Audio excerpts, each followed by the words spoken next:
Hello Bihar board के प्रिय छात्रों, उम्मीद करता हूँ आप लोग स्वस्थ एवं अच्छे होंगे। आज की क्लास में हम लोग फिजिक्स का चैप्टर 1 करने वाले हैं, जिसका नाम है प्रकाश के परावर्तन तथा अपवर्तन। इस चैप्टर से जितने भी मोस्ट वीवीआई ऑब्जेक्टिव क्वेश्चन बनने वाले थे, आज सभी को वन शॉट वीडियो में कंप्लीट करेंगे। और मैं उम्मीद दिलाता हूँ कि आप लोगों का बोर्ड एग्जाम में यहाँ से 2 या 3 क्वेश्चन देखने को मिल सकता है। इसीलिए आप लोग आज की क्लास में अंत तक जुड़े रहेंगे, ठीक है। अब चलिए बिना देरी के आज की क्लास को स्टार्ट करते हैं। चलिए अब क्वेश्चन की तरफ बढ़ते हैं।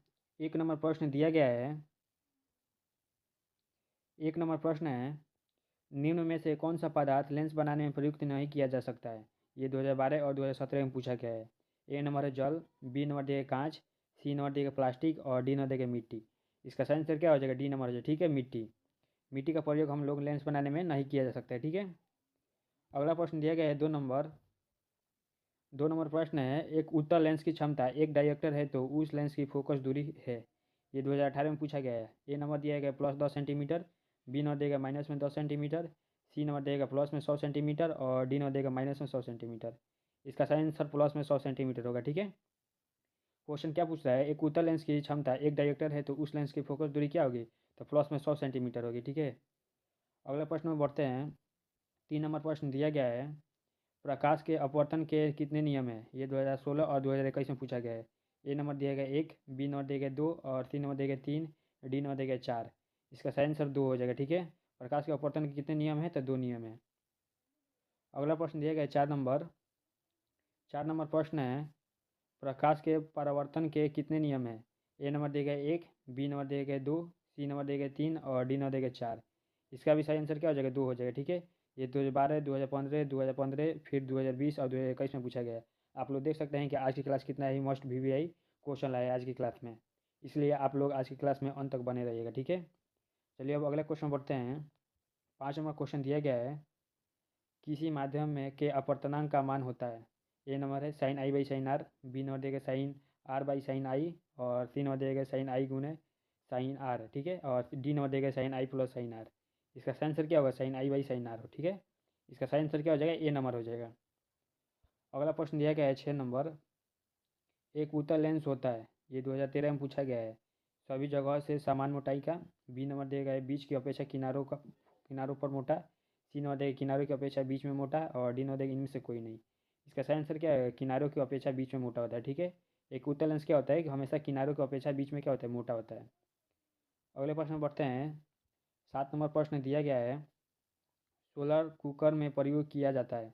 ये 2018 में पूछा गया है। ए नंबर है अवतल दर्पण का, बी नंबर देगा उत्तल दर्पण का, सी नंबर देगा समतल दर्पण का और डी नंबर देगा उत्तल तथा अवतल दोनों दर्पण का, ठीक है। इसका सही आंसर क्या हो जाएगा? सोलर कुकर में प्रयोग किया जाता है किसका? तो अवतल दर्पण का प्रयोग करते हैं, ठीक है। इसका सही आंसर क्या हो जाएगा? ए नंबर हो जाएगा। अगले प्रश्न में बढ़ते हैं। 8 नंबर प्रश्न दिया गया है, पानी में डूबे एक उत्तल लेंस की फोकस दूरी हवा में इनकी फोकस दूरी की अपेक्षा कैसी होती है? अधिक होती है, बी नंबर देगा कम होती है, सी नंबर देगा अपवर्तित रहती है और डी नंबर देगा इनमें से कोई नहीं। इसका सही आंसर क्या हो जाएगा? कम होती है, ठीक है। पानी में डूबे एक उत्तल लेंस की फोकस दूरी हवा में इसकी फोकस दूरी की अपेक्षा क्या होती है? कम होती है, ठीक है। इसका सही आंसर क्या हो जाएगा? बी नंबर हो जाएगा। 9 नंबर प्रश्न है, किसी शब्दकोश में पाए गए छोटे अक्षरों को पढ़ते समय आप निम्न में से कौन सा लेंस पसंद करेंगे? ये 2018 के ए में पूछा गया है, ठीक है। ए नंबर 50 सेमी फोकस दूरी का उत्तल लेंस, बी नंबर 50 सेमी फोकस दूरी का उत्तल लेंस, सी नंबर देगा 5 सेमी फोकस दूरी का उत्तल लेंस और डी नंबर देगा 5 सेमी फोकस दूरी का उत्तल लेंस।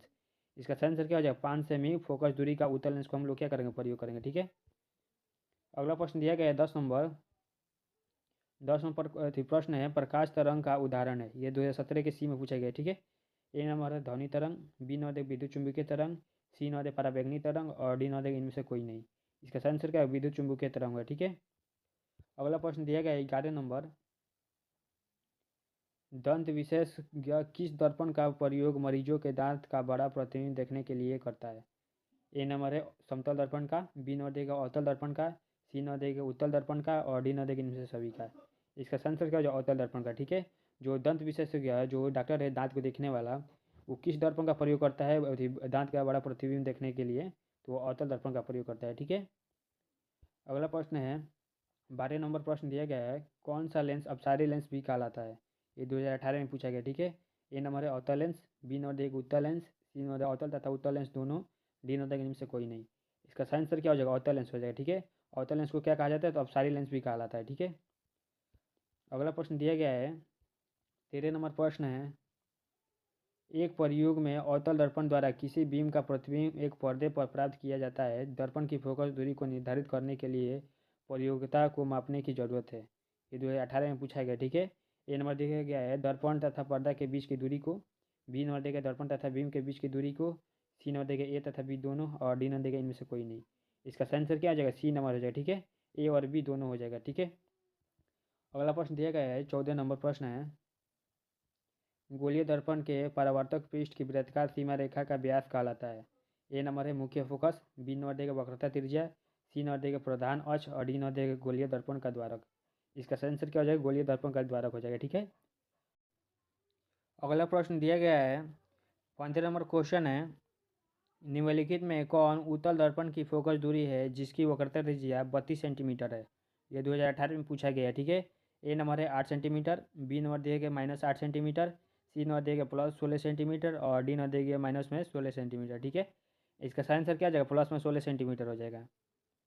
अगला प्रश्न दिया गया है 16 नंबर प्रश्न है, किसी लेंस द्वारा उत्पन्न आवर्धन का एसआई मात्रक क्या है। ये 2019 और 2021 में पूछा गया है। ए नंबर है मीटर, बी नंबर देगा सेंटीमीटर, सी नंबर देगा मिलीमीटर, और डी नंबर देगा मात्रविहीन। इसका सही आंसर क्या हो जाएगा, मात्रविहीन हो जाएगा। ठीक है, किसी लेंस द्वारा उत्पन्न आवर्धन का एसआई मात्रक क्या होता है, तो वो मात्रविहीन होता है। ठीक है, अगला प्रश्न दिया गया है 17 नंबर प्रश्न है, टॉर्च एवं वाहनों के अग्रदीपों में किस दर्पण का प्रयोग किया जाता है। ये 2020 में पूछा गया। ठीक है, ए नंबर है अवतल दर्पण का, बी नंबर देगा उत्तल दर्पण, सी नंबर देगा समतल दर्पण, और डी नंबर देगा इनमें से सभी। इसका सही आंसर क्या हो जाएगा, अवतल दर्पण हो जाए। ठीक है, टॉर्च तथा वाहनों के अग्रदीप में किस दर्पण का प्रयोग किया जाता है, तो अवतल दर्पण का प्रयोग किया जाता है। ठीक है, अगले प्रश्न में बढ़ते हैं 18 नंबर प्रश्न दिया गया है, वाहनों के साइड मिरर यानी पीछे देखने के दर्पणों में किस दर्पण का प्रयोग किया जाता है। पूछे क्वेश्चन में जो वाहन में साइड मिरर लगा रहता है जिसमें हम लोग पीछे देखने का कार्य करते हैं, वो कौन सा दर्पण होता है। ठीक है, ए नंबर देगा अवतल दर्पण, बी नंबर देगा समतल दर्पण, सी नंबर देगा उत्तल दर्पण, और डी नंबर देगा इनमें से सभी। तो इसका सही आंसर क्या हो जाएगा, उत्तल दर्पण हो जाएगा। ठीक है, अगला प्रश्न दिया गया है 19 नंबर प्रश्न है, लेंस में कितने फोकस होते हैं। ये 2021 में पूछा गया है। ठीक है, ए नंबर है 2, बी नंबर देगा 3, सी नंबर देगा 1, और डी नंबर देगा 2 या 3। इसका सही आंसर क्या हो जाएगा, 2 हो जाएगा। ठीक है, लेंस में कितने फोकस होते हैं, तो 2 फोकस होते हैं। अगला प्रश्न दिया गया है 20 नंबर, लेंस के क्षमता का एसआई मात्रक होता है। ये 2020 में पूछा गया है। ए नंबर है डायरेक्टर, बी नंबर देगा एक्सट्रम, सी नंबर देगा एल्यूमेन, और डी नंबर देगा लक्स। इसका सही आंसर क्या हो जाएगा, डायोप्टर हो जाएगा। ठीक है, लेंस की क्षमता का एसआई मात्रक क्या होता है, तो डायोप्टर होता है। अगला प्रश्न देखते हैं 21 नंबर प्रश्न दिया गया है, प्रकाश गमन करता है। ये 2020 में पूछा गया। ठीक है, ए नंबर सीधी रेखा में, बी नंबर देगा तिरछी रेखा में, सी नंबर टेढ़ी मेढ़ी रेखा में, और डी नंबर देगा इनमें से कोई नहीं। इसका सही आंसर क्या हो जाए, सीधी रेखा में। प्रकाश गमन करता है तो कहाँ, तो सीधी रेखा में गमन करता है। ठीक है, अगला प्रश्न दिया गया है 21 नंबर प्रश्न है, प्रकाश गमन करता है। ए नंबर है सीधी रेखा में, बी नंबर देगा तिरछी रेखा में, सी नंबर देगा टेढ़ी मेढ़ी रेखा में, और डी नंबर देगा इनमें से कोई नहीं। इसका सही आंसर क्या हो जाएगा, सीधी रेखा में हो जाएगा। ठीक है, अगला प्रश्न दिया गया है 22 नंबर क्वेश्चन है, उत्तल दर्पण के सामने एक वस्तु को रखा गया है जिसकी प्रतिबिंब की प्रकृति कैसी होगी। ए नंबर काल्पनिक, बी नंबर देगा वास्तविक, सी नंबर देगा वास्तविक या काल्पनिक, और डी नंबर देगा इनमें से कोई नहीं। इसका सही आंसर क्या हो जाएगा, काल्पनिक हो जाएगा। अगला प्रश्न दिया गया है 23 नंबर प्रश्न है, इनमें से कौन सा दर्पण का सूत्र है। ये 2020 और 2021 में पूछा गया है। ठीक है, इसका सही आंसर क्या हो जाएगा, 1/v + 1/u = 1/f हो जाएगा। ठीक है, इसका सही आंसर क्या हो जाएगा, ए नंबर हो जाएगा। अगला प्रश्न है 24 नंबर प्रश्न दिया गया है, निम्नलिखित में किस लेंस को अभिसारी लेंस कहते हैं। ए नंबर है उत्तल लेंस को, बी नंबर देगा अवतल लेंस को, सी नंबर देगा उत्तल एवं अवतल लेंस दोनों को, डी नंबर देगा बाइफोकल लेंस को। इसका सही आंसर क्या हो जाएगा, उत्तल लेंस को। उत्तल लेंस को क्या कहते हैं, तो अभिसारी लेंस भी कहते हैं। ठीक है, अगला क्वेश्चन दिया गया है 25 नंबर क्वेश्चन है, दर्पण के सामने किसी भी दूरी पर स्थित वस्तु का प्रतिबिंब सीधा प्रतीत होता है तो वह दर्पण है। ए नंबर है केवल समतल, बी नंबर है केवल अवतल, सी नंबर है केवल उत्तल, और डी नंबर या तो समतल अथवा उत्तल। तो इसका सही आंसर क्या हो जाए, या तो समतल अथवा उत्तल हो जाए। ठीक है, अगला क्वेश्चन दिया गया है 26 नंबर क्वेश्चन है, निम्नलिखित में किस माध्यम में प्रकाश की चाल सबसे अधिक होती है? ये 2020 में पूछा गया क्वेश्चन है, ठीक है। ए नंबर है कांच, बी नंबर देगा पानी, सी नंबर देगा लोहा और डी नंबर देगा निर्वात। इसका सही आंसर क्या हो जाएगा? निर्वात हो जाएगा, ठीक है। निर्वात में क्या होता है कि जो प्रकाश की चाल होती है सबसे क्या होती है? अधिक होती है, ठीक है। अगला प्रश्न दिया गया है 27 नंबर प्रश्न है, अवतल दर्पण के सामने वस्तु को कहाँ रखा जाए ताकि प्रतिबिंब उल्टा वास्तविक और समान आकार का बने? ये 2021 में पूछा गया प्रश्न है। ए नंबर है ध्रुव पर, बी नंबर देगा अनंत पर, सी नंबर देगा वक्रता केंद्र पर और डी नंबर देगा फोकस पर। इसका सही आंसर क्या हो जाएगा? वक्रता केंद्र पर, ठीक है। वक्रता केंद्र पर रखने से क्या होता है, जो वस्तु होता है उसका आकार उल्टा और वास्तविक और समान आकार का बनता है, ठीक है। अगला क्वेश्चन पढ़ते हैं। 28 नंबर प्रश्न दिया गया है, उत्तल दर्पण से बना काल्पनिक प्रतिबिंब होता है। ए नंबर है सीधा एवं आवर्धित, बी नंबर देगा उल्टा एवं आवर्धित, सी नंबर देगा सीधा एवं हासित और डी नंबर देगा इनमें से कोई नहीं। इसका सही आंसर क्या हो जाएगा? सी नंबर से, ठीक है, सीधा एंड हासित, ठीक है। अगला प्रश्न दिया गया है 29 नंबर प्रश्न है, एक गोलीय दर्पण की फोकस दूरी प्लस में 20 सेंटीमीटर है, तो यह गोलीय दर्पण कैसा है? ए नंबर उत्तल होगा, बी नंबर देगा अवतल होगा, सी नंबर देगा समतल होगा और डी नंबर देगा इनमें से कोई नहीं। इसका सही आंसर क्या हो जाएगा? उत्तल होगा, ठीक है। एक गोलीय दर्पण की फोकस दूरी प्लस में 20 सेंटीमीटर है, तो गोलीय दर्पण कैसा होगा? तो वो उत्तल होगा, ठीक है। अगला प्रश्न दिया गया है 30 नंबर प्रश्न है, तालाब का जल कम गहरा दिखाई देने का कारण है। ए नंबर है परावर्तन, बी नंबर देगा विवर्तन, सी नंबर देगा अपवर्तन और डी नंबर देगा ध्रुवण। इसका सही आंसर क्या हो जाए? अपवर्तन हो जाए, ठीक है। उम्मीद करता हूँ कि आज की क्लास आप लोगों को काफ़ी पसंद आया होगा और मिलते हैं कल की क्लास में, तब तक जय हिंद जय भारत।